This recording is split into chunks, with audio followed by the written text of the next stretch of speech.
Hi everyone, welcome to today's A Course in Miracles teaching. My name is Deborah and welcome to Anchored in Faith. We are on lesson 43. God is my source. I cannot see apart from him. Perception is not an attribute of God.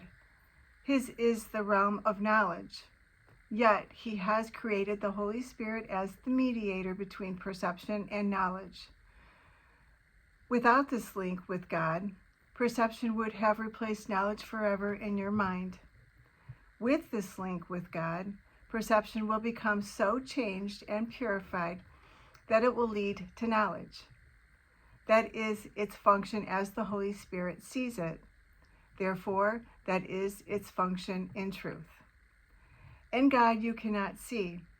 Perception has no function in God and does not exist.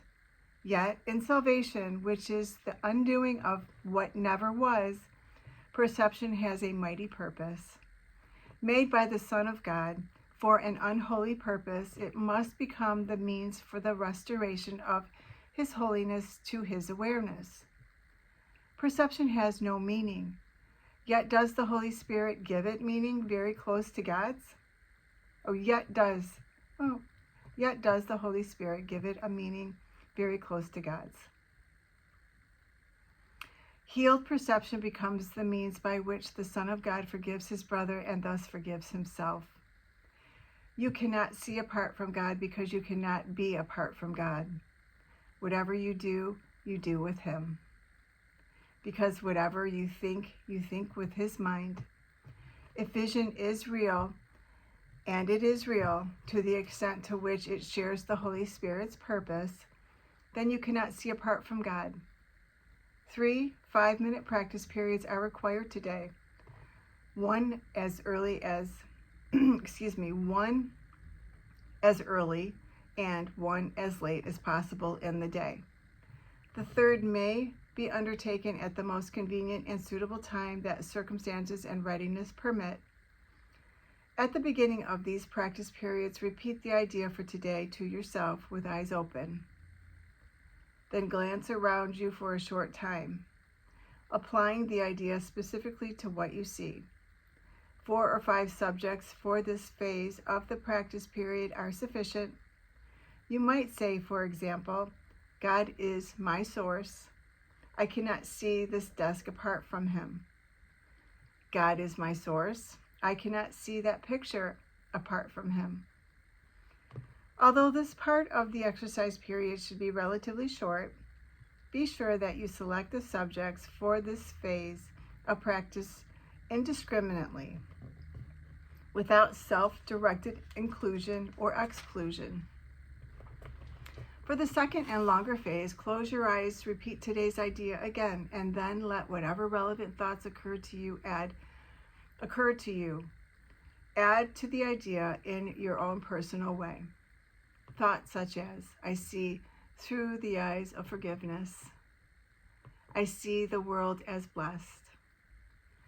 The world can show me myself. I see my own thoughts which are like God's. Any thought related more or less directly to today's idea is suitable. The thoughts need not bear any obvious relationship to the idea, but they should not be in opposition to it. If you find your mind wandering, if you begin to be aware of thoughts which are clearly out of accord with today's idea, or if you seem to be unable to think of anything, open your eyes, repeat the first phase of the exercise period, and then attempt the second phase again.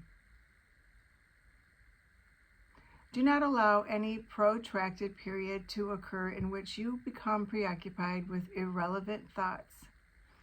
Return to the first phase of the exercises as often as necessary to prevent this. In applying today's idea in the shorter practice periods, the form may vary according to the circumstances and situations in which you find yourself during the day. When you are with someone else, for example, try to remember to tell him silently, God is my source. I cannot see you apart from him. This form is equally applicable to strangers as it is to those you think are closer to you. In fact, try not to make distinctions of this kind at all. Today's ideas should also be applied throughout the day to various situations and events that may occur, particularly to those which seem to distress you in any way. For this purpose, apply the idea in this form: God is my source. I cannot see this apart from Him. If no particular subject presents itself to your awareness at that time, merely repeat the idea in its original form. Try today not to allow any long periods of time to slip by without remembering today's idea, and thus remembering your function. That is our lesson for today, lesson 43. God is my source. I cannot see apart from Him. Now I'm going to read the excerpt for this lesson. It's a channeling. It's Jesus, and He's going to talk a little bit more about today's lesson.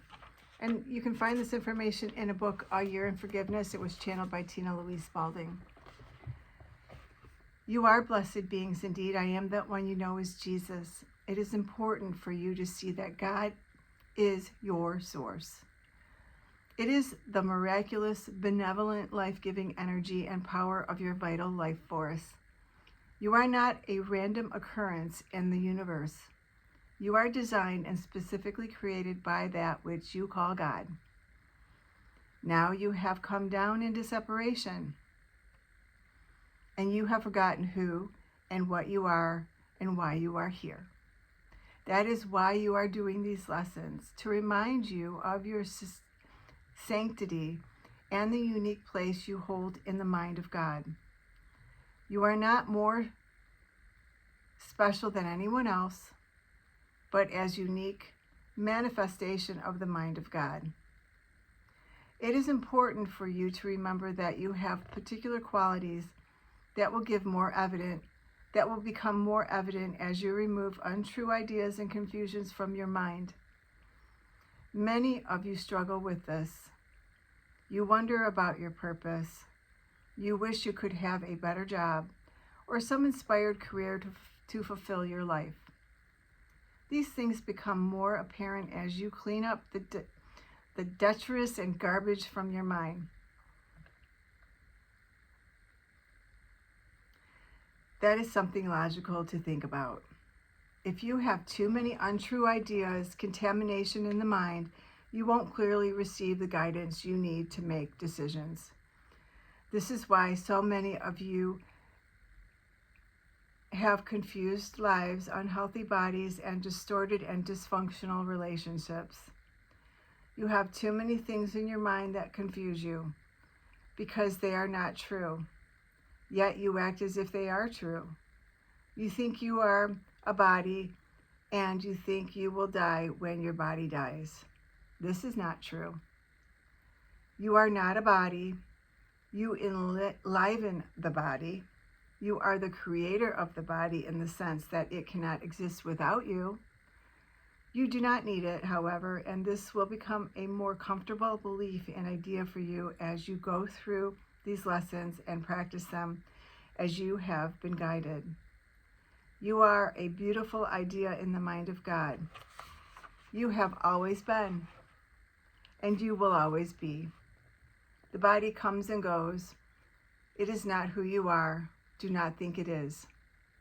In my earthly incarnation, I went to the cross to prove I was not the body that people thought I was. I reached the point in my evolution where I reached the point in my evolution where I knew this, and I had no contaminating ideas in my mind that caused me suffering, disconnected me from my Father, or caused me to fear. I went through that experience to demonstrate my ability to overcome the physical, material world. And that is what we are working toward. Everything I did, you too can do as you evolve, clarify, and walk closer to love.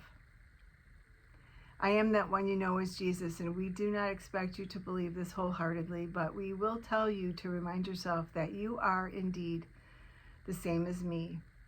I am merely your older brother who has walked further and for much longer on the road toward love. I call you to come with me. I call you to walk with me on that road, for that road has no suffering. I am that one you know is Jesus, and we will see you again tomorrow. Thank you for being here, and I will see you again tomorrow for Lesson 44. Have a beautiful day.